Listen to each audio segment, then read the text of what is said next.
All set? Yeah. Okay. Welcome, everyone. My name is Diane McCutcheon, and I'm the Vice President of Human Resources here at Algonquin College, joining you today to open this special Inclusion Infusion live event on the International Day of Persons with Disabilities. Before we introduce our speaker today to discuss how we can help build our collective skills in creating a more accessible and inclusive environment, I want to acknowledge I'm opening this event on the traditional, unceded, unsurrendered territory of the Anishinaabe people.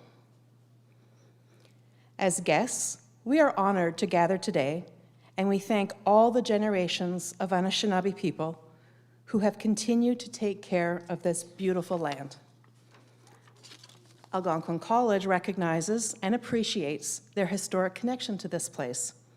We also value the contributions that First Nations, Inuit, Métis, and other Indigenous peoples have made, both in shaping and strengthening this community, this province, and this country. Miigwech.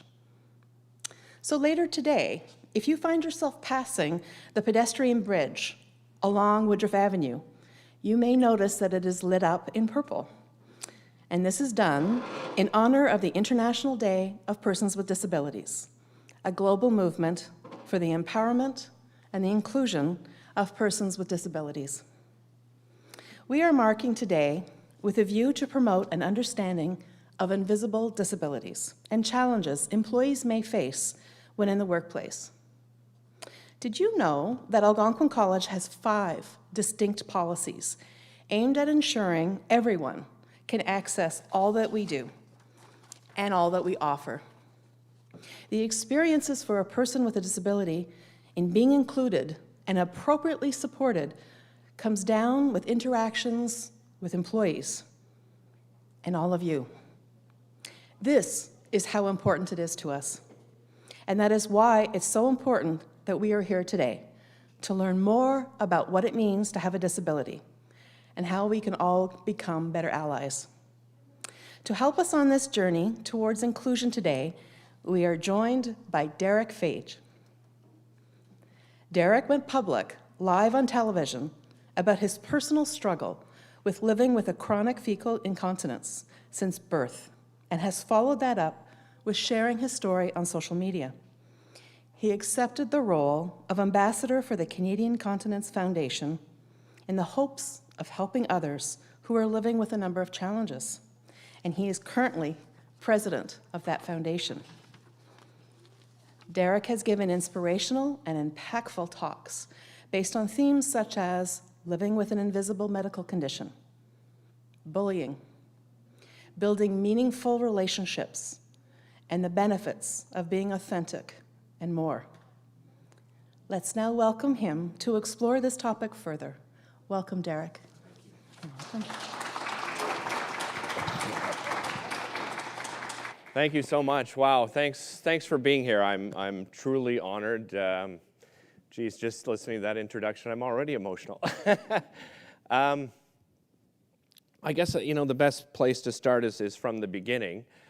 At birth, I was born with a birth defect that probably happens in about 1 in every 6,000 children that are born. But there are different levels of this birth defect. The one that I have is called a high imperforate anus, which means I was born without the actual anal opening. So shortly after birth, they had to create that opening.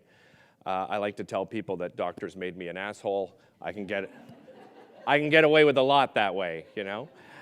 And it's also true.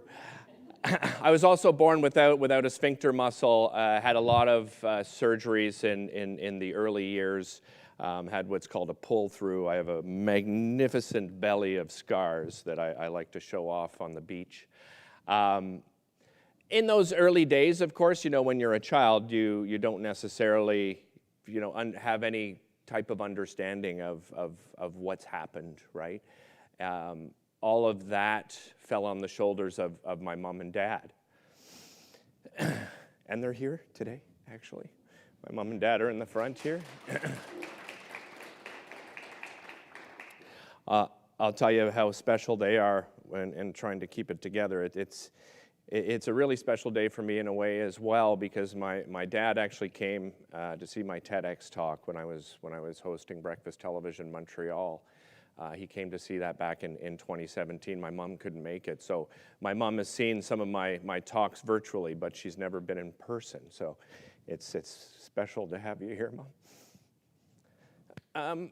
So those early days, really hard on my parents, right? You can imagine, I'm 53 years old. So 53 years ago, when you're born with an imperforate anus, the medical technology isn't exactly what it is today. And so my parents end up, taking this child home, learning on the fly of, what the heck am I going to do with this kid? So I had a colostomy in the first few months and years. My mom and dad had to learn how to deal with that. We had some trips to the emergency room quite a few times. We had instances where for a colostomy, they put a small incision, they bring out your intestines, they basically cut them and put them in a tube, and they're sitting there sort of together, right? And on one occasion, my mom telling me this story, that one of the tubes fell back into my stomach, one of the intestines, I should say, one of the halves.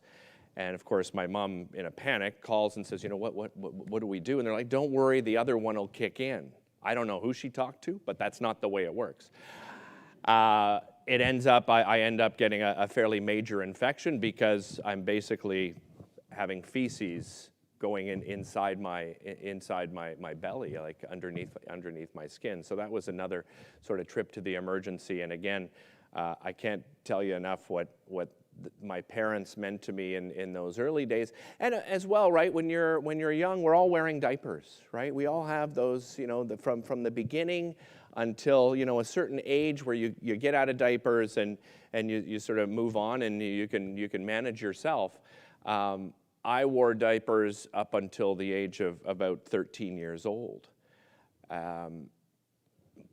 The moment I guess I found out that I was different than other kids was when I finally went into elementary school, because even in kindergarten, kids were still kind of in and out of diapers and doing toilet training. And then when I got into elementary school, I realized that I'm the only person in the school wearing a diaper, at least to my knowledge at that time. I will say the school was wonderful. My parents worked with the school, the administration, the staff were great. I got a key to the staff washroom. I could keep all of my cleaning supplies there and my diapers in that specific room and had some privacy. But I would have accidents. And regardless of wearing a diaper or not, sometimes it doesn't do the job. And so kids suddenly realized that, I was soiling myself on a fairly regular basis. When you're living with it sort of constantly, you don't realize your own smell either, right? So I may be at school and I'm kind of used to it.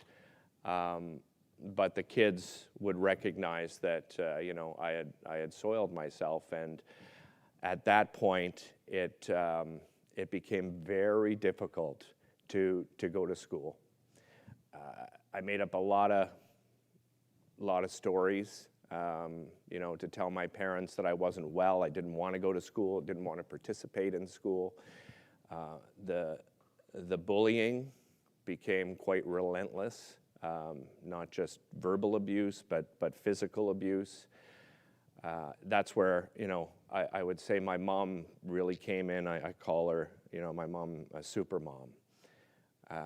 Get bullied at school. I would come home at lunch, have to clean myself up, had been, beaten up. My mom would take me back to school, talk to the staff and the administration, and as I like to say, kind of kick ass and take names. It's difficult as a child to tell, your parents who was responsible, right? Because you just kind of felt that would just make things worse. But that was part of my mom's support system, is, you know, she wanted to make sure that the staff was talking to the students and trying to give them, I guess, a sense of what I was going through in the best way possible. But I mean, you can imagine, like, even the teachers didn't have a great understanding of how serious the condition is. I don't even think myself, to this day, I have a great understanding of how serious it is. My wife always, you know, brings up the fact that, you know, I don't think you realize how much this has affected your life and your mental health, right? When you have a physical condition of any kind, the problem we end up having is we end up oftentimes either isolating ourselves or the rest of society starts isolating us, right? When you have a disability of any kind, I can tell you from the research that we've seen and that I've been shown, your group of friends and support group is surprisingly a lot smaller than other people. And I don't think people have an understanding of how serious that is. I mean, I was very, very fortunate to have an incredible support group. Not only my parents, my brother, my sisters, our extended family, they all knew it. Our best friends, the Goodwin family, who was like you know, we went to their cottage every year. That was kind of like a sanctuary for me. I spent a lot of time in nature to kind of stay away from people. I was an interesting kid because I was hyperactive.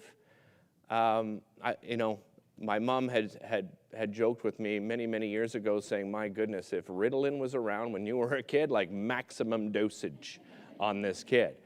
And what's unusual is I was somebody that wanted to isolate myself from the rest of the world so often, but I craved being around people at the same time. The way that I ended up doing that was in a couple of ways. One, I spent a lot of time in nature. I don't think you could have grown up in a more amazing environment than we had. I grew up in Arlington Woods on this beautiful road. Our house backed onto a creek, so it was like a playground of nature. And my parents probably don't even know this. And I doubt my brothers and sisters don't realize how much time I spent by myself. But I did that happily. You know, I didn't do it to disassociate myself. I did it because I felt most comfortable in nature. If you soiled yourself, I mean, no one's around, right? You don't have to hide it. I could go back home and change, and boom, I'd be right back out in nature again. It was just a wonderful experience. So through elementary school, I was a terrible student, not gonna lie. I had very low self-esteem, absolutely no confidence in my ability to study, being hyper and then distracted about having this condition. I tell people I probably missed 50% of what was being said in the front of the classroom because of the worry I had of trying to manage my condition. And, you know, I didn't do a very good job. You know, my parents told me what I should and shouldn't eat. But my brother and sisters, you know, they're having Halloween candy. I'm having Halloween candy. They're eating the spicy tacos. And I put myself in a horrible position. You know, I've often said I take a lot of personal responsibility for that. But I wanted to be like my brother and my sisters. I wanted to be like everybody else. So I did put myself in compromising positions. I think it was to have a sense of normalcy, though, because I didn't feel normal. So I tried to find any way I could feel any sense of normalcy. I mean, I was craving so badly, and again, my family is amazing. My brother and I got along so well. We were best of friends, but I think all of us crave, you know, having that special stranger become a best friend. And I got to a point where I started buying friends at school. I would take my allowance and I would spend it on chocolate and candy, and I would bring it to school, and at lunch I would actually hand it out to kids to hopefully buy some friendships. I mean, that's a sad state, you know? When you get into a mental state of feeling so, I don't know, alone's not the right word, because I never felt alone. I guess so divided from the rest of what was going on at school. And, you know, to this day, I regret that I ended up going that route. I mean, I just look back and think, wow, this poor young man, so desperate for friendship that he's freaking buying stuff, you know? I did finally find that best friend, though. I went to Knoxdale and Greenbank Public School, and then middle school I went to Leslie Park. And I was really excited, actually, because I kind of looked at it as a rebirth, going to a new school. Nobody necessarily knows me. Of course, you know, some former students would be in that school, but I just felt this refreshing rebirth. I'm going to a new school. I'm going to meet new people. And no word of a lie, it was out of a scene of a movie. I was rushing to a class in my first week, and I rounded the corner, and I run into this boy, and my books go flying, and I start I'm a nervous wreck. I mean, I was full of anxiety, suffering panic attacks all the time. And I just thought, oh my God, this is a great way to start. You know, I've run into this kid, and what's he gonna do? And he introduces himself to me. Hey, I'm Gary, you know, picking up books, and I'm, oh, okay, hi, I'm Ricky. That's what my family called me growing up, Ricky. And he's talking, and we just kind of hit it off, had a little bit of a laugh that we ran into each other, and became fast friends with this young man. And Gary and I suddenly became inseparable. He was the first peer that I actually felt comfortable sitting down and telling him about my medical condition. And it was miraculous. He went, okay. Like, that was the reaction. Okay, you want to play? Right? And it's amazing how sometimes we build up in our heads and we're thinking the worst, the worst, the worst. My dad always reminded me growing up that we're our own worst enemies. We always worry, and there's no sense of worry until there's a reason to worry. But that's not how we humans work sometimes, right? We build ourselves up. We think it's going to be a disaster. And here it was. I found the best friend that I had been craving. And I'll tell you how great of a friend he was. And again, you know, when we think of incontinence, if you're wondering about numbers, about 3 million Canadians live with some form of incontinence. Mine's probably at this level. Most people suffer or live with, I should say, urinary incontinence for any number of reasons. I know a lot of people that, you know, cerebral palsy and multiple sclerosis, women after pregnancy. These are some of the common things we see through the foundation of why people find themselves living with incontinence. And oftentimes it happens, you know, sort of later in life as well. Older demographic certainly lives with it more. But just to paint a picture, because, you know, when I decided to speak out, I decided to be perfectly honest with what it's like. I mean, I would soil myself so bad in school that I would literally tuck my pants into my socks so that it wouldn't spill out onto the floor, like if I had an incident of diarrhea. And when, you know, that happens, it's the flight, immediate, you know, what am I going to do? How am I going to get out of these circumstances? And Gary had a great understanding of what I was going through. I did not realize, but he told me years later that his father was living with Crohn's and colitis. So that's where I guess our connection came from. Different circumstances, however, a lot of the same results living with Crohn's and colitis. But again, I think it was probably 5 years later that Gary told me that, so I had no idea what the connection was.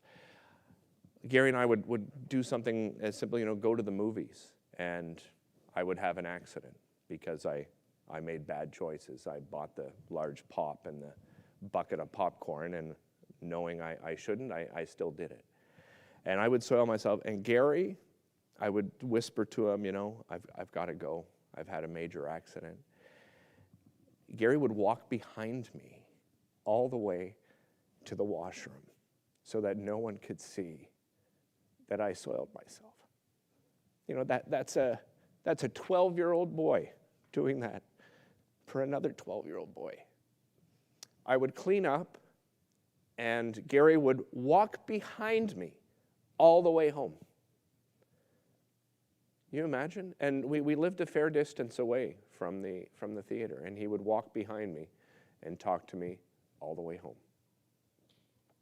I talked about how my mom was a super mom. My dad was incredibly involved as well, right? So important that we build that support group when we have a disability of any kind. I mean, mine was already built in because I had great parents. I had a great family. I'll share a story of how incredible my dad. So my dad was a very successful business person, senior partner at an accounting firm here in Ottawa for 49 years. I would have an accident at school, and I would call my dad, and he could be sitting across from a client that's worth millions of dollars. And he would apologize to his client, say, I'm sorry. I would call, and all I had to do is say, Dad, I've had an accident. That's all I had to say, and hang up the phone, because he knew I was running to hide somewhere. He'd have to find me when he arrived at school. But my dad would be sitting across from this client, and he would say, I apologize. I have a minor emergency, family emergency. I've got to go. And he would. He would show up in our car, well prepared, garbage bag over the seat, one with some holes in it for me to slide on. On one occasion, I was in the parking lot in the fall at school, and I didn't know where to hide. I had to figure out a spot. So I actually found a spot sort of between the median, between the road and the parking lot, and it was full of leaves under a bunch of trees. I sat in the leaves and spread them over top of myself and waited for my dad. And in the meantime, a bunch of students saw me and wondered, what I was doing, sitting there in a pile of leaves.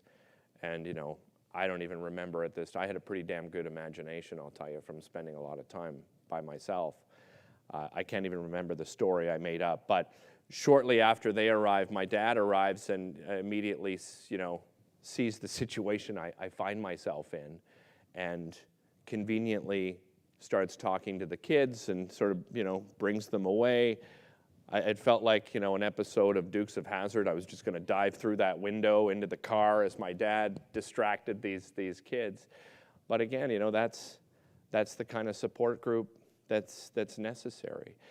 And the reason I call this my keynote speech is different every time, because I just speak from the heart. I really believe in being authentic and being vulnerable. And I think that this condition, living with this, is it's a superpower. And I hope other people that are dealing with any kind of challenge or any kind of disability realize what an incredible superpower you have. You know why? Because you can relate to people. You understand what it's like to hurt. So when you see somebody hurting, you can read that body language. You can reach out to them and let them know without even saying it, that you understand, right? I wore glasses today so I could see all of you when you're sitting in this room.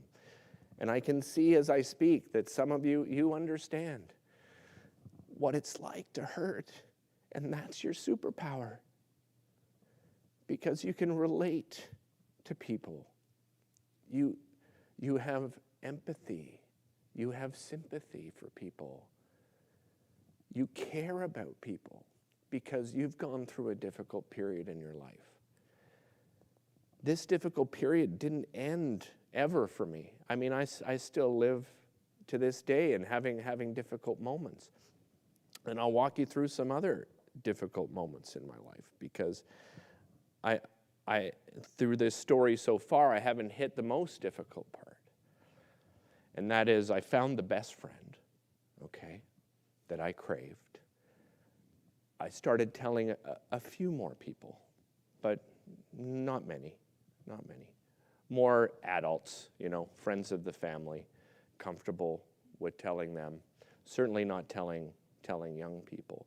So elementary school, found the best friend. I start into high school. And what did I crave then? Intimacy. A girlfriend. And I thought, I don't have a hope in hell of having a girlfriend. I really didn't. I honestly thought at the age of probably 15 or 16 that I would never be married. That I couldn't share this, what I thought, was a disgusting condition. Right? I mean, honestly, I lived in my own feces all of these years, And because of the type of condition that it is, there's very little nerves, there's very little feeling. So you don't even know sometimes when you've soiled yourself, which is the worst. I mean, I would have the worst of rashes and, I was very active, as I said, super hyper kid. I played all the sports. My dad was very, very athletic, and so was my mom. So when I do anything, I go all in.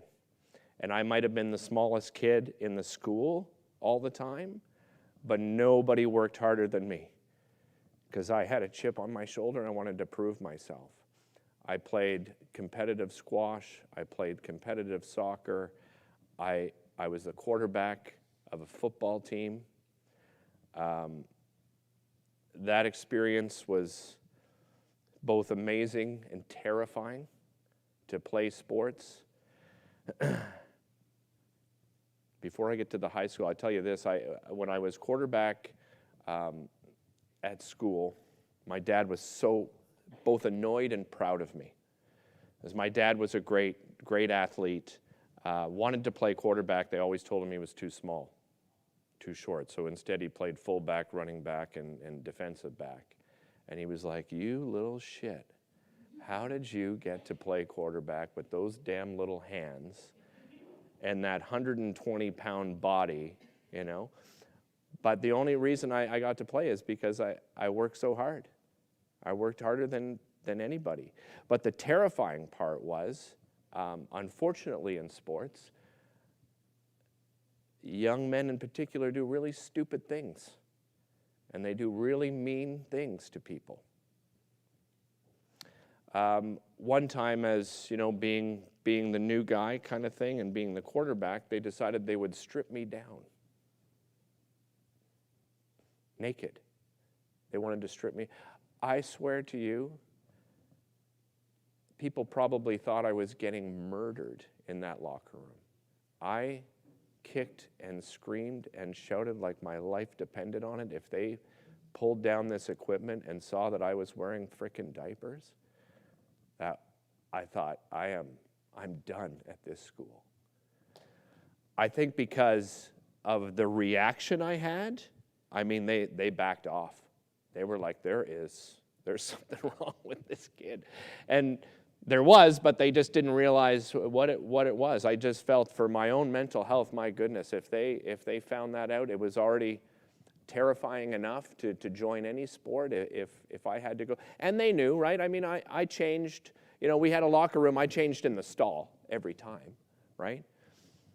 I didn't change in front of the rest of the kids. I mean, there was questions about me for sure. At that time, grade 8 and 9, I was better managing myself, so didn't have as many horrible occasions for sure. But yeah, moving into, as I said, into high school, I craved having a girlfriend. I didn't think it was possible, and then I got a girlfriend. Again, exciting, but absolutely terrifying. What am I going to do when any sort of intimacy comes along? I couldn't imagine. I didn't want to explain it either. And it's so weird. I don't understand why, because, I had a best friend that I explained it to. I've explained it to, friends of the family and their kids. And I just thought somebody that you're going to be romantic with and intimate with, they would just find you disgusting. So I never actually broke up with any girlfriend I had in high school. But what did I do? I distanced myself away. I stopped talking. I didn't call as often. At school, I didn't run into them as often. I started actually avoiding them. And at the same time, I didn't want to lose them, but I did, unfortunately.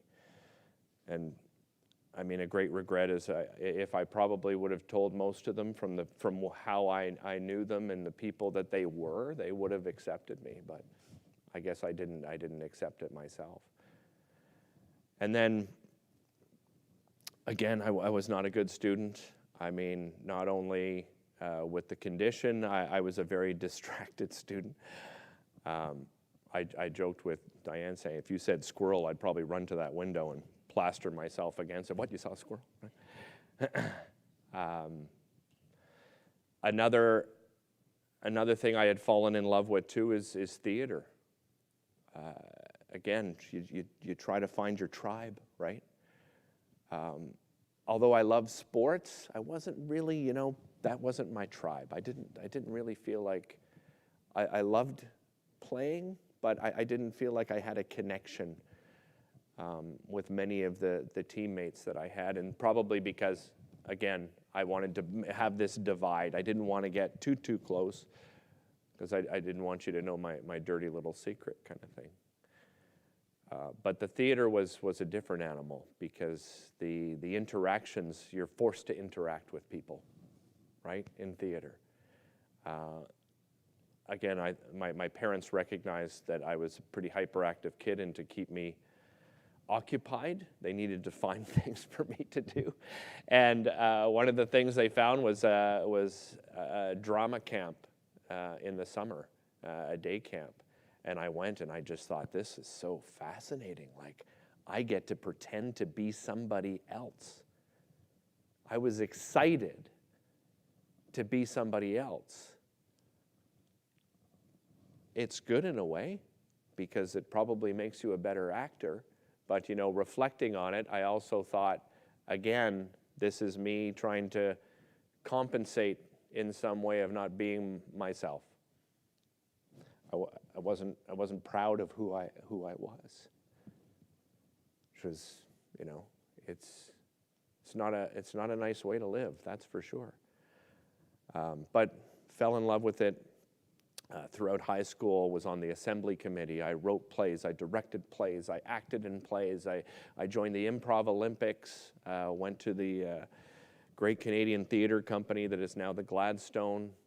We were one of the first schools. I believe we were at Fisher Park High School. We were the first school to have 2 improv teams, because we had so much interest. And like I said, I craved people, and wow, theater, what a magnificent way to be around people and to give you a reason to trust, and there's so much trust involved in something like that. So I found my tribe, but I still felt quite lost.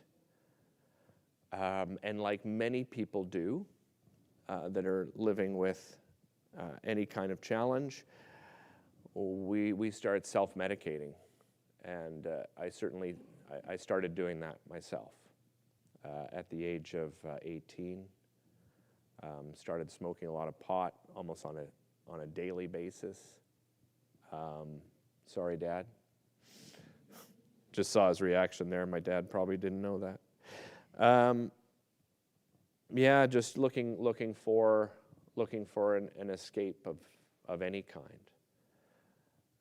It's a shame that I didn't stick necessarily with theater instead of turning to something like that. I actually dropped out of high school on 3 different occasions because I didn't admit it to myself, but I was really severely depressed, incredibly depressed. One of the times I dropped out of high school, I had spoken to 3 of the camp counselors that I met at summer camp. Can you believe this? I went to overnight summer camp. Like, am I insane? But my brother and sister did it. They came back. They told me how amazing the experience was, and I needed to experience it again. Wonderful and terrifying all at the same time. Just trying to hide all the time. Like, it takes a lot of mental effort. And I know some of you sitting in this room and watching at home, you understand what I'm saying. People that aren't in your shoes don't understand how much effort it takes each and every day. And I want you to be proud that you make that effort. It's not easy, I know. Sometimes it feels easier to give up than to put in that effort. But again, that creates your superpower. That's part of the growth, I guess I would say. That's part of the growth of your superpower. So I went to summer camp, again, great experience. Loved 80% of it. 20% was, pardon the pun, kind of shitty. I ended up being a counselor. Like I really, you know, if I look back, we're really hard on ourselves. But when I look back at that, I mean, what an achievement I made. You know, 2 months at summer camp, away from home, managing my own condition by myself, being a leader to younger people. I mean, it was magnificent. And I met so many wonderful people. Again, these 3 camp counselors, they were 3 people that I actually told because I felt comfortable with them at camp. So when I dropped out of school, I contacted them and said, guys, I have to get out of Ottawa. Will you take me in? Like I said, I need you guys.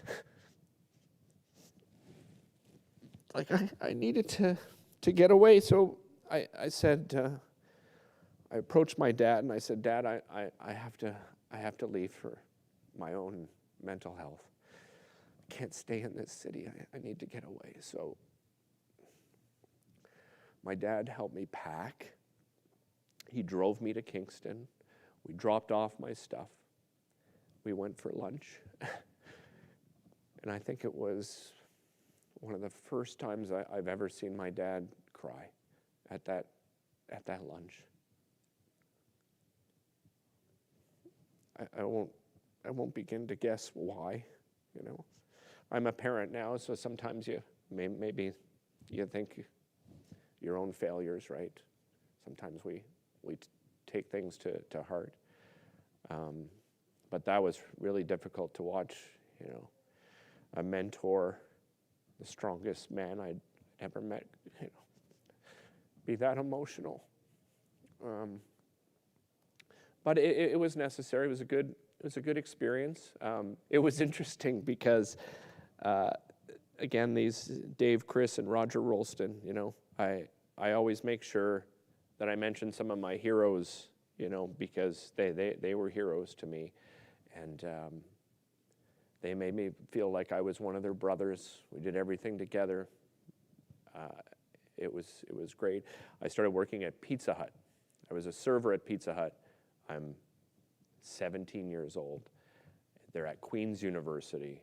I am loving this environment and this atmosphere, right? I mean, it's Queen's University. Come on, you know, there's outdoor parties all the time. Homecoming was absolutely crazy. It was a lot of fun. But 3 months in, and I don't mean this as an insult at all. 3 months in, I said to myself, I am really loving this. This is amazing. I'm a server at Pizza Hut. This isn't what I want for myself. I have bigger ambitions, you know. I wanted to be an actor in film and television. What the hell am I doing in Kingston at a Pizza Hut? I called my dad up and I said, I made a mistake. I want to come home. And you know what's great about my parents? They never did the I told you so. Not once did my dad say, oh, you know, I warned you, which he did. But he still let me make the decision because he knew I needed to make that decision on my own. Didn't say I told you so. Said, yeah, I'll be there this weekend. The guys helped me pack up, went back, took 2 courses left. That's all I could take to sort of catch up in high school. Took a couple of courses. And I know my parents are proud. I certainly, looking back, I'm proud that I finally graduated from high school. I didn't think I was going to. I took a little detour, as I've said, dropping out 3 times. How many schools did I go to? I went to Ashbury, I went to Fisher Park, I went to Nepean, I went to Sir Robert Borden, and I graduated from Woodruff. That was my high school, 5 different schools. You know why? Because I wanted a rebirth every single year. Did not want to go back and face, you know, some of those challenges again. So, you know, that's at 17, and then 18, as I said, started self-medicating into between 19 and 20. Unfortunately, it's a little foggy, as you can imagine, when you self-medicate.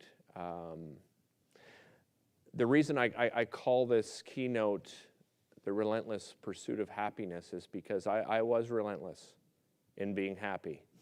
The problem with that is you don't have a conversation with yourself and have an understanding of the reality that you're living in. And the reality that I was living in, I had put a smile on my face and told everybody how great life was, and I was absolutely miserable. Didn't know I was depressed miserable, but I was miserable. I was working at my dad's firm. They gave me a chance, and I'm so grateful that they gave a chance to this kid who had a lot of issues, for sure. But I was a hard worker. I never missed a day of work. I was a hard worker. But I got into an incredibly deep depression. I was living with my best friend Gary at the time. And I planned my own suicide. I was going to take my life. I had bought some pills. I had a plastic bag and an elastic on my side table. Gary was in the apartment. We had a 2-bedroom apartment. He was a great student. I mean, he was always studying architecture and sort of locked himself in his room to do it. And on that particular day, I drank a lot. I had been smoking pot, and I didn't want to live anymore. Just wanted the pain to go away. So I sat in my bed, bawling my eyes out, looking at this plastic bag and this elastic that I was going to put over my head after taking the pills. And then, thank God, I had an epiphany. I started thinking about the people most important in my life, right? That support group I just told you about. My mom and my dad and my brother and my sisters and Gary and the Goodwin family and my extended family. My granny was still alive, who I had this great relationship with.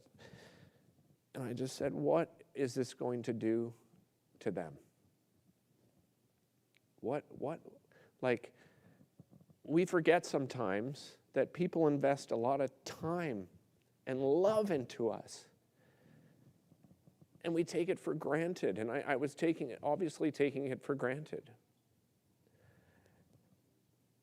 And I just, in that moment, I said, okay, I can't put all of those people that supported me all of those years into a position of grief like I'm going through, because losing a child, I mean, it's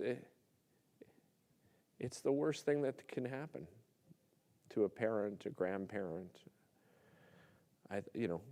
My friend Gary is 2 doors down in our apartment.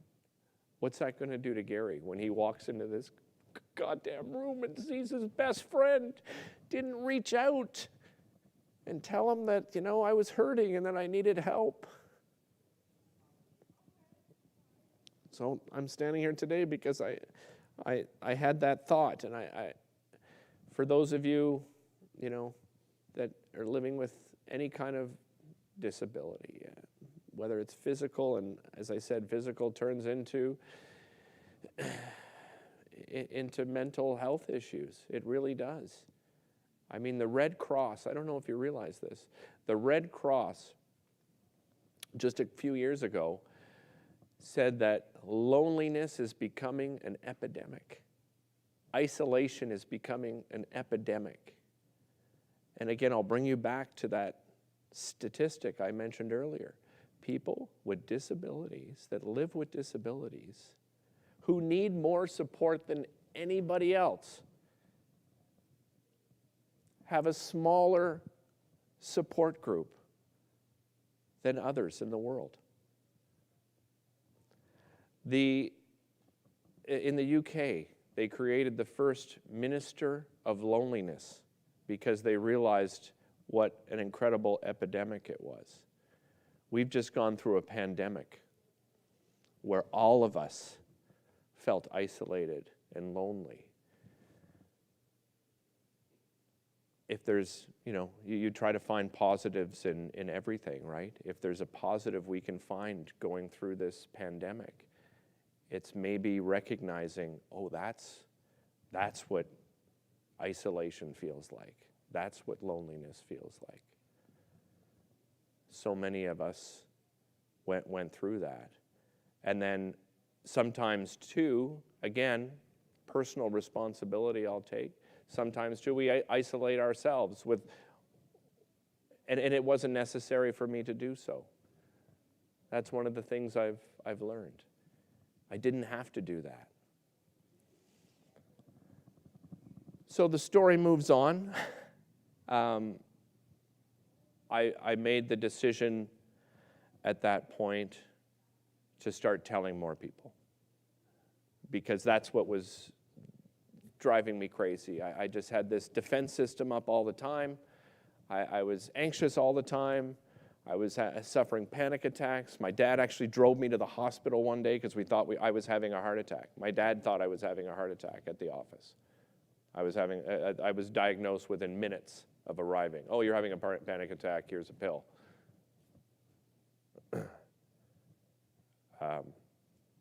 So, I told some more, I guess, acquaintances, tried to build up. I wouldn't say, necessarily a support group, but you find out who's on your team and who's not. And that's what I decided to do. I'm going to find out who's on Team Derick and who's not. Luckily, everyone was on Team Derick. And I know we're afraid to share our most vulnerable personal things in our life. But the more you do it, the better life you're going to have. guaranteed. Didn't think I'd get married, remember? Told you that? I've been married twice. My first wife and I met when we were both, she was quite young. She was going through a difficult time in her life as well, and we needed each other at that time, you know. I think when a marriage falls apart, maybe you have your regrets. I don't think either of us should have any regrets, because we needed each other at that time, and we ended up we have a beautiful daughter because of it. It's a roller coaster ride, though, that all of us go through, especially when you're dealing with mental health. You know, it's a lot of highs and a lot of lows. I've tried to make sure it's a little more balanced now. So, as I said, I thought I wanted to be an actor in movies and television. I ended up at an accounting firm for 18 years. You're like, wow, there's a good fit, eh? Nothing against accounting, Dad. It's very exciting. But I slowly started rekindling my passion for theater when there was an ad in the paper looking for people to join a local murder mystery dinner theater company. And I thought, oh man, that sounds great. So I auditioned. I didn't even realize I get paid. I thought, oh, I just go for 3 hours and I get to be somebody else again. A little escapism for me, and there's nothing wrong with that. There's nothing wrong with that. But I did get paid, and it was an amazing experience. And that, as I said, just rekindled this passion I had and that I sort of left aside, right? I think I needed to, because I needed to look after me, like personally, not look after career ambitions or anything like that. I had to set that aside and make sure that I was okay. And then one day, my stepmother calls me up and says, hey, I saw this ad in the paper. They're looking for the new host of this show called Daytime Ottawa on Rogers TV. You should apply. You'd be great. You love doing this sort of thing.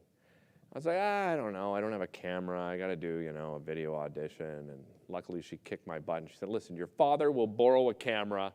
Call one of your friends over, and he'll film you doing your little audition. I did an audition. My friend Jamie came over, did a little faux interview with him.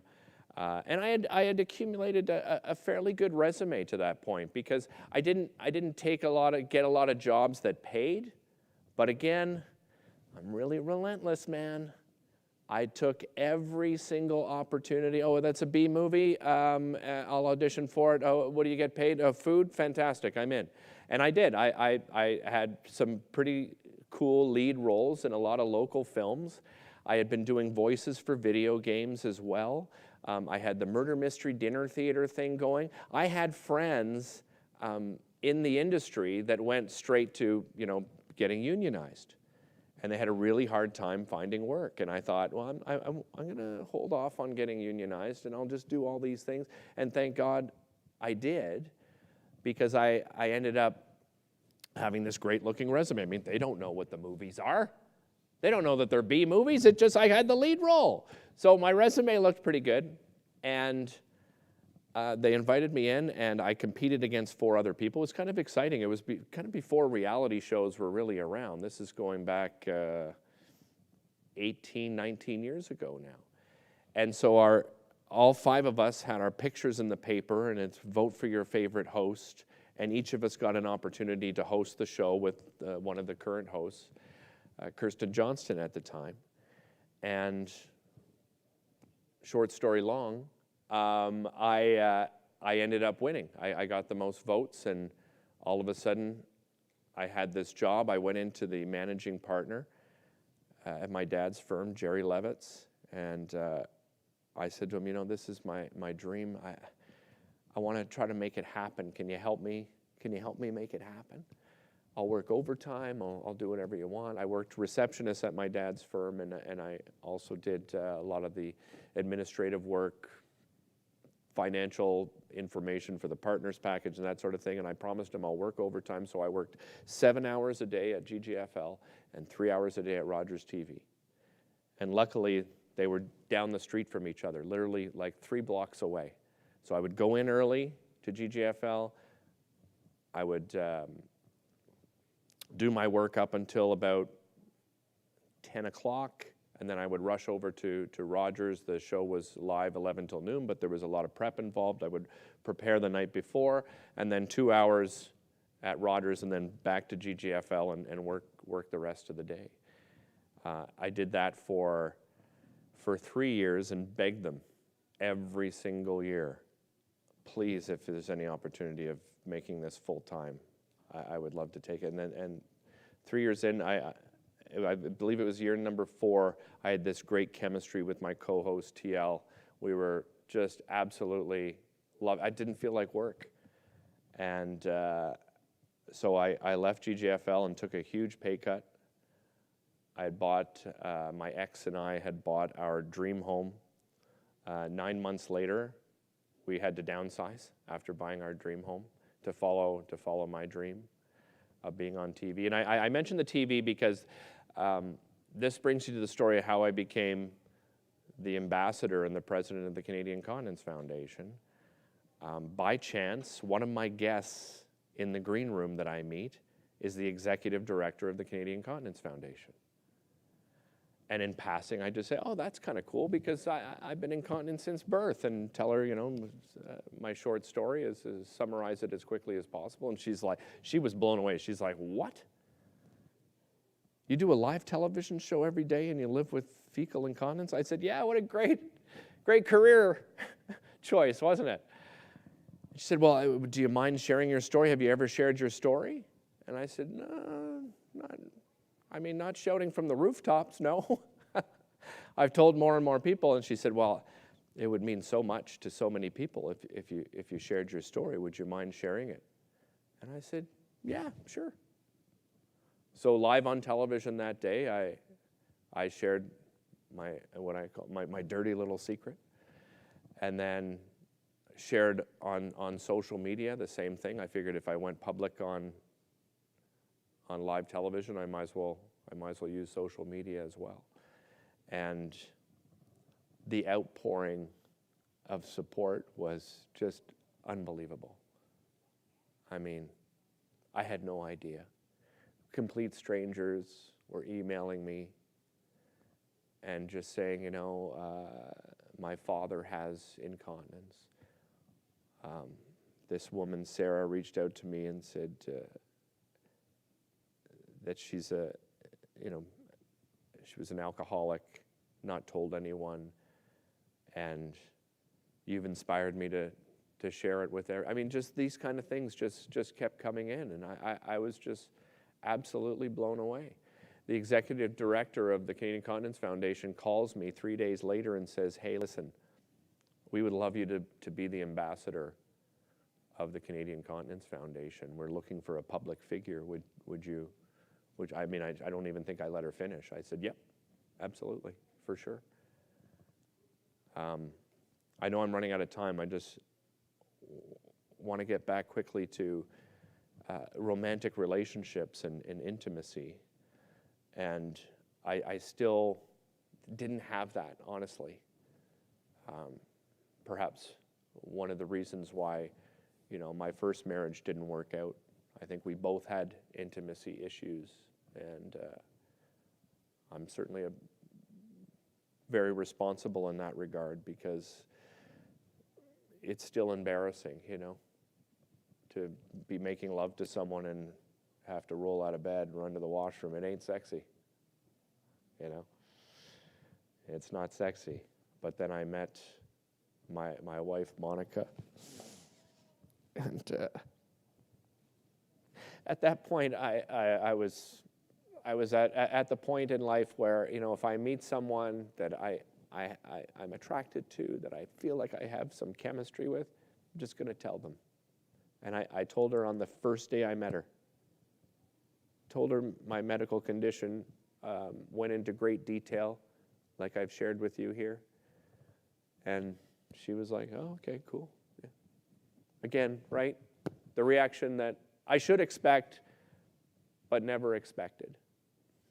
And to find someone that loves you unconditionally, that comes to every event that I MC, goes to every public appearance that I've had in keynote speeches. She's not here today because she's working, but she normally would be here. You know, I tell people, you know, part of the superpower is when you're so afraid of something like intimacy, and then you find it with somebody, I actually feel like nobody in the world understands how goddamn magical that is. Just to lie in bed with somebody and to hold them, I mean, it's just the greatest feeling in the world. And after sharing that, you know, I've traveled to some amazing places and been to Rome and speaking at the International Continence Society's conferences. It's something that I started to do as the ambassador. And what has stood out to me in those conversations is that I speak to healthcare workers and I tell them about the mental health issues that are behind the scenes. And in Rome in particular, you know, there are hundreds of people there from all around the world. And the one thing when they came to speak to me after is, thanks for letting me know what's happening behind the curtain. Because, you know, oftentimes they say, you know, we're kind of in tunnel vision. There's a physical issue and we're going to tackle the physical issue, and we forget to ask things like, how are you doing? How are you feeling? Have you told I mean, honestly, do you know that people living with incontinence, they haven't told their spouse? They haven't told their family doctor? They haven't told their colleagues at work?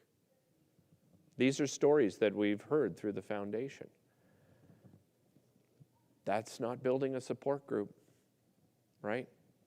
I've told all my colleagues at work, television and radio colleagues, they know my story. They know if I have an urgent situation that they're going to be there for me. So if I leave you with anything, it's recognize when people are hurting, are shy about sharing, are embarrassed, are ashamed about sharing. Recognize it and just start the conversation. They really do want to talk about it. They just don't know how to approach it. I didn't for 40 some years. You know, I really didn't. And I'll leave you with this quote. It's one of my favorite quotes of all time, and that is, people may not remember what you did for a living. They may not remember what you said. You may not remember a thing I said here today.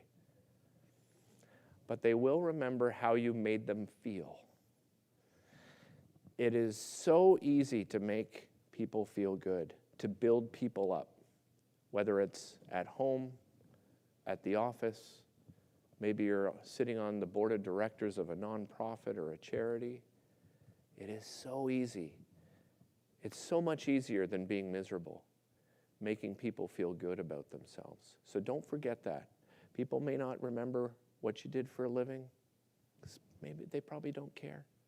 They may not remember what you said, but I guarantee they'll remember how you made them feel. So make people feel good in your life, because that's made the biggest difference in my life. Thank you so much for coming today. Thank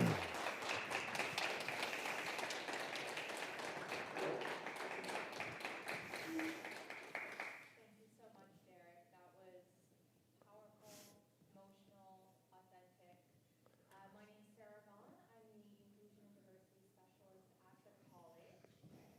anybody that, thank you, might need some assistance in describing myself, I'm a short, white woman with blonde hair and blue eyes, and today I'm wearing a green blazer. You know, I really appreciate what you shared at the beginning with your parents being here, because I'm the parent of a neurodiverse child, and I aspire to raise someone like Gary that would walk behind you, and I aspire as a parent to be as supportive as your parents were. So thank you for sharing that. That was particularly important to me. We have an opportunity now for some Q&A, so I will be moderating that portion of today's event. So we have the people that are joining us online in the chat box there. Go ahead, put your questions in. We'll make sure that they get asked. And anyone in the room, we do have some mic runners that will be able to bring you a mic. If you do have a question, please let us know and wait for the mic to come so that our colleagues and friends online can hear the question. But I'm moderating, so I get the first question. Okay. So, you know, you shared a lot of vulnerability there, and a lot of times you had to ask for help. I'm wondering what advice you have for anybody that needs to build that courage that you shared to ask for an accommodation in the workplace, to ask for help at school, to really be successful. Any advice? Well, I mean, the biggest piece of advice, I mean, I guess it depends on your, certainly in, you know, if you have a child in school that needs special attention, I think you might be surprised with the reaction that you get. We had wonderful reactions from school staff, from, you know, the camp directors and camp owners, you know, at the summer camp, and, you know, really explaining it. And don't be afraid to go into detail. I think oftentimes we sort of skirt over the details a little bit. And what we do in that kind of situation is we downplay the seriousness of our disability or the person's disability that we're advocating for. So honestly, I mean, when you go to advocate for yourself or for somebody else, make sure they understand. You know, that's why I describe the, you know, tucking my pants into my socks, right? That gives you an idea of, I mean, when I'm soiling myself, man, I am talking about, you know, full on. It's not, you know, when we think of incontinence and we hear it all the time, it's like, oh, you know, I peed myself a little. No, for some people, it's full on, you know, flushing yourself completely, whether it's urinary or fecal incontinence.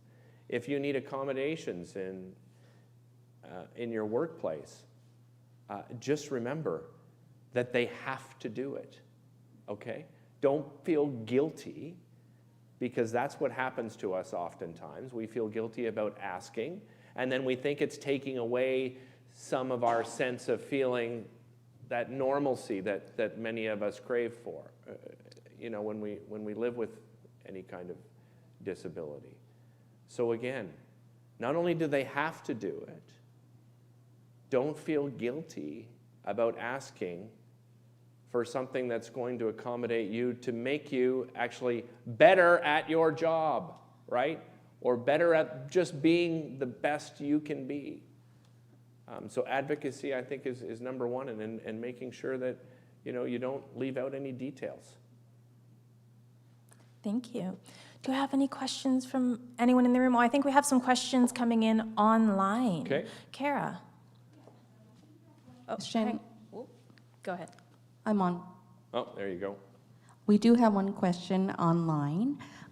Jay Stern asks, as a professor teaching students to work in recreation therapy with people with health complications or disabilities, what is one piece of advice you would give them? That's a good one. Forming a relationship with them.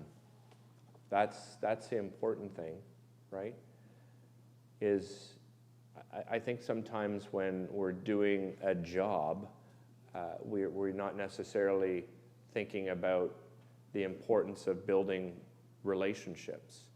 Building relationships is the most important thing at your job, because when there's difficult things happening at your work, difficult times, schedules and so forth, if we haven't built a good relationship with the people that we work with, we're not going to achieve our main goal. So I know that there's this idea very often, especially in this kind of situation, where we think that we need to have a little bit of arm's length away, right? That and you see this a lot in the healthcare field, that we don't want to get too close and too emotional about it because we don't want to take that home with us. I think the opposite's going to happen for you. And I mean, I'm just asking, maybe give it a try. See what it's like. Are you going to go home and have some difficult times because you may lose somebody and you don't want to get too close to them? Or you rehab somebody and you've built this relationship and you may never see them again, and what's that going to do to them? We all meet people in our lives for either a short time or a long time, but we can make it a great relationship in that moment, right? That person that you're looking after that has a disability or a challenge, boy, oh boy, they're going to be damn grateful if you're honest and vulnerable with them and create a friendship with them. It's okay. We have friends and lose friends in our lives. We grow apart sometimes, or sometimes they move away. Consider this the same thing. Don't be afraid to have a relationship and to have a friendship with somebody that you're helping, because that type of help it's close, right? You're with that person up close and personal. I say relish it, enjoy it. Anyone in the room have any questions? Can we have some mics? We got Camp. Perfect. Hello, how are you? I'm good, thank you. How are you? So I hope this comes out right. It's a comment, it's a question, a small question at the end. But first of all, I want to thank you for your vulnerability, for your authenticity. I've watched you over the years, whether it was daytime, even a little bit of Montreal morning show. You could never tell that anything is going on in your background, that's for sure, because of everything that you were able to convey on screen. One thing I did learn, and I know it's a story about you and your resilience, but as a parent of 2 young boys, I hope to be the type of parent that your parents are.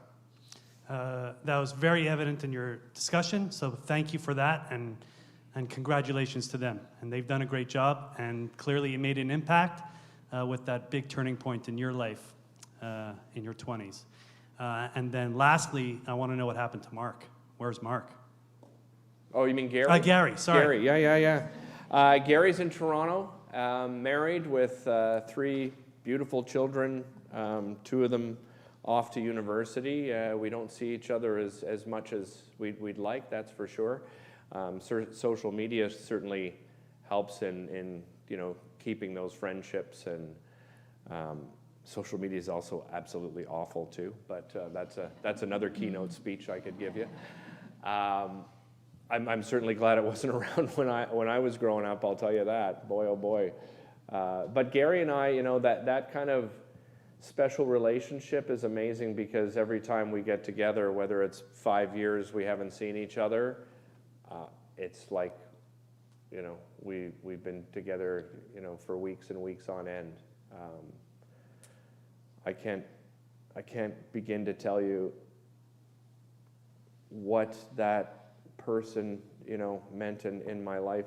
And, when Gary saw my TEDx talk, it was the first time that he knew the story of me planning my own suicide. And I was really upset because I really disappointed him, He was really disappointed that, hey, man, we were the friends, We were these inseparable friends. Why didn't you talk to me? And I didn't have an answer for him. So there was a sense of of guilt of not reaching out to him sooner.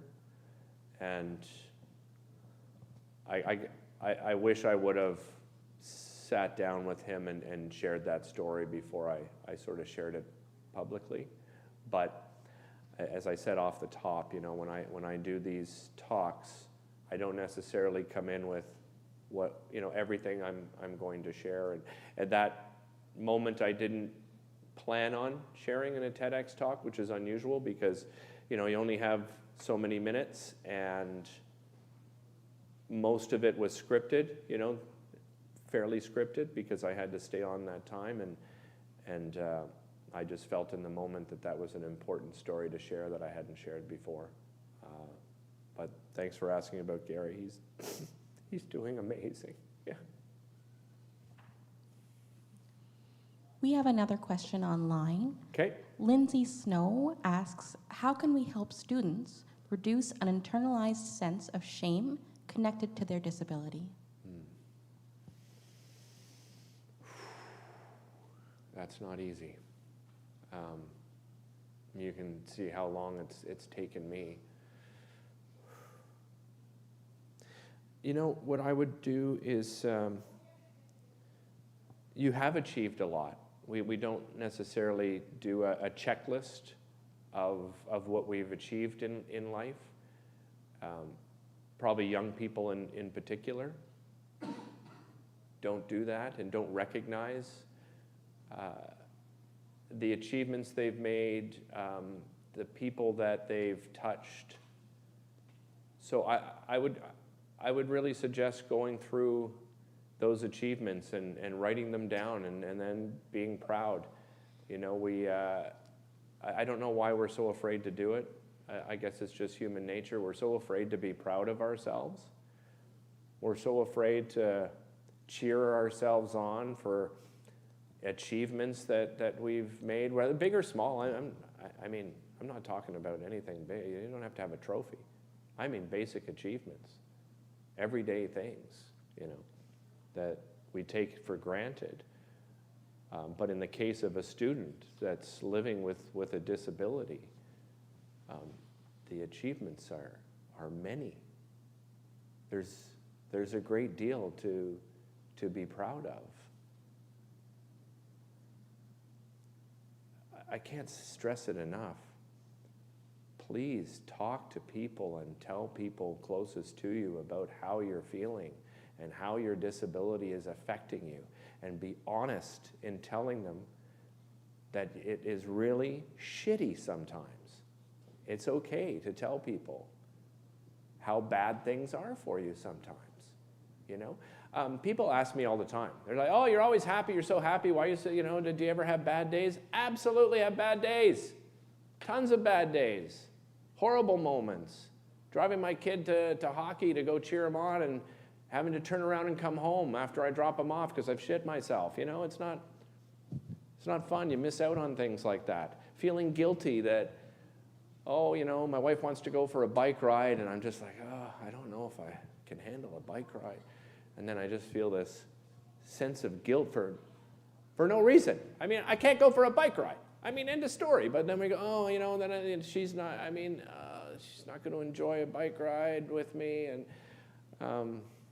stop being so hard on ourselves. We're our own worst critics all the time, and we have these constant conversations in our head that takes up so much of our time and so much of our energy and our strength. That's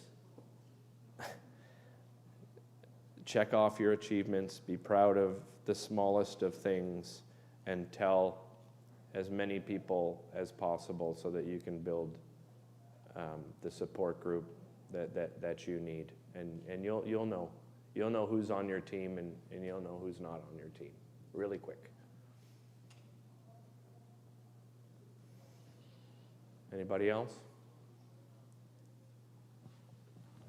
I think we have one from Sarah. I'll try to keep it together. I work in the Center for Accessible Learning, and there's about 50 of us who help students with disabilities every day. We support 15% of the college population. And the last 3 years have been pretty brutal for students especially, and then for my staff, right? Like taking that all on and separating it. And you're so brave. We have a number of students with medical disabilities, and their stories are heartbreaking, and there's so much stigma. And Sarah sent us around the video of you, and when she sent it around, she was asking opinion. I thought, oh, I don't know, it's a pretty touchy topic. But then I was like, come on, like let's have more people talk about medical issues. So I guess I'm saying thank you, and I'm also wondering if you have just words of wisdom for us as a staff, like, how do we keep going? How do we keep trucking along and supporting students? And it's a matter of resiliency, I think, as well. And you've shown tremendous resiliency. So where does that come from? Yeah, and I'm glad you brought up yourselves, because, you know, in all of this, we're not alone in our disability, right? There are caregivers. You know, my dad's here with his caregiver, Kat, who's, her and her husband are just wonderful people. I mean, can't say enough, you know. I know this is cliche, but, you know, taking time for yourself to re-energize, I think we put so much pressure on ourselves. You know, we're moving into the holidays, right now. And what's going to happen? We're all going to put pressure on ourselves. Oh my God, people are coming for dinner, and oh, it better be perfect. And oh, just forget about all of that. It'll be perfect. If the turkey's dry, put some damn gravy on it, you know? Like, honestly, we just get in this mindset oftentimes, and we don't take time to sit back. And you need help too, right? You're looking after people that take every bit of energy you have every day. Honestly, I understand where you're coming from. I understand how difficult it is for you. You know, my mom and dad had to go through it. Had to look after me, like constantly, watching. Worried about my physical and mental health. Don't forget that you're going through something too, and you're allowed to be exhausted, and you're allowed to be emotional about it, and you're allowed to go home and say, oh my God, you know, this was a tough day. But, you know, I haven't stopped being obsessive and relentless in things that I do. So I like to find distractions. I need distractions. I can't live in this head all the time and worrying all the time. So I find distractions. I started curling 5 years ago, and I've become obsessed. Like, my wife is like, oh my God, you've got to relax with the curling. I'm like curling 3 times a week. I'm recording it on TV and watching the pros. I just bought tickets to go see the men's worlds that are coming. I'm not saying be as obsessed as I am, but find something that you're passionate about. You know, sometimes we feel this, am I living, you know, the dream that I pictured as a child? Yeah, I am. But I'll tell you this, I wanted to be an actor more than a host, but I love being a host, you know.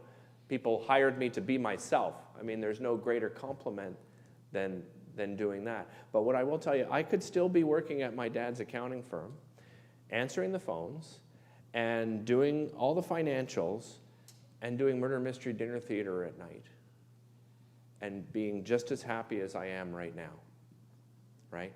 I think sometimes we think, oh, this is something we're passionate about, I'm going to make it my career. It doesn't always happen. I've met many artists, many musicians over the years that I've interviewed, and they have full-time jobs and do this as a side passion. And because it's a passion, it doesn't feel like you're doing any extra work in a day. It actually helps you calm down. So I would say find that distraction for yourself, whatever it happens to be. There's something in you that you're passionate about, I'm sure. Maybe you haven't acted upon it yet, but if you do, it's incredibly fulfilling.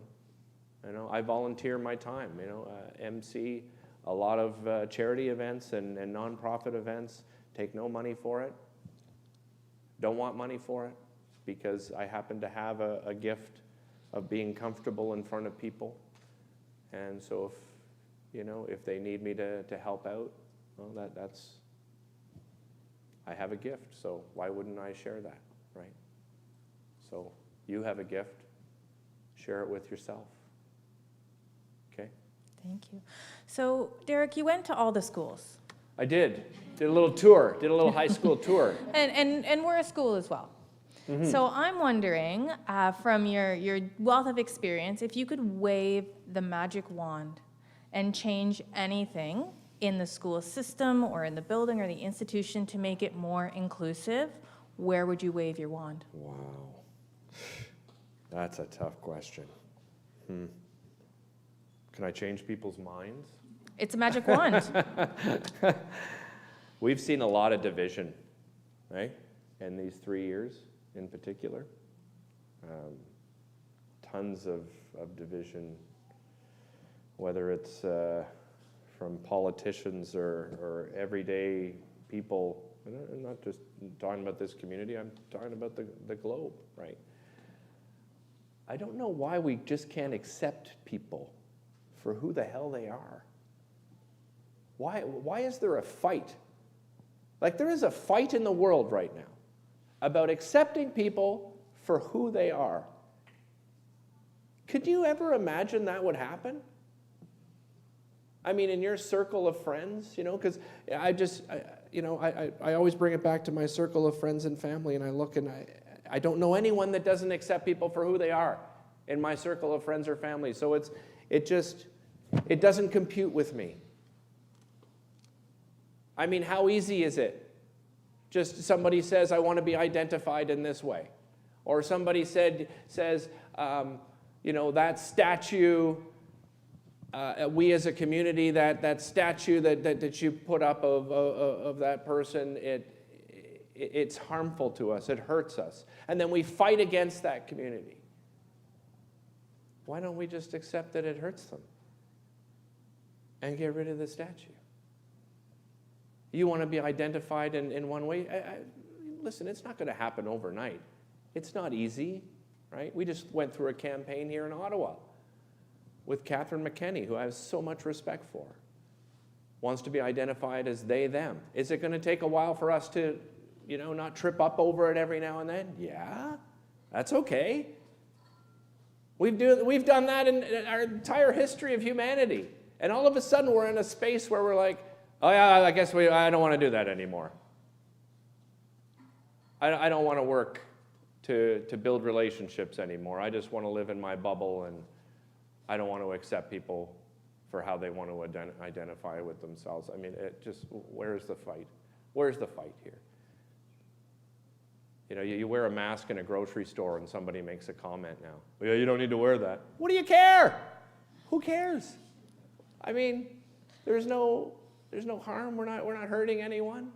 If I had the magic wand, I would somehow erase that out of people's minds. We all want to be accepted. We're not going to change people's minds overnight. I get that. It's a process that seems to be a lot slower than it needs to be. Let me put it that way. That one of my greatest frustrations, I think, is that. Well, thank you for all your wisdom today, your insights. If I had a magic wand, I would definitely lend it to you. So we really appreciate your time, your honesty. On behalf of the entire college community, thank you so much for coming and sharing your story with us to recognize International Day of Persons with Disabilities. We really appreciate it. Well, thank you. Thanks for having me. I appreciate it.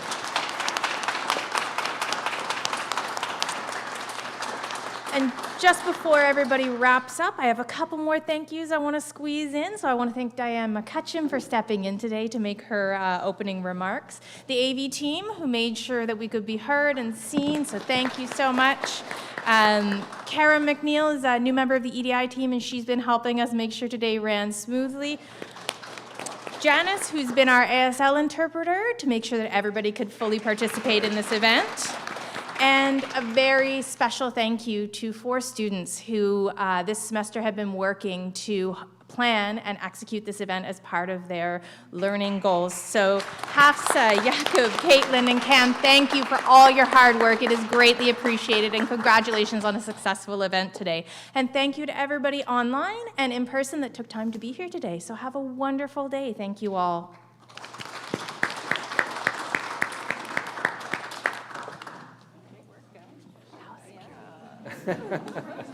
Thank you so much. Thank you. Thank you. Thank you. Thank you. Oh, thank you. Thank you, Diane. Appreciate it. Appreciate it. I know.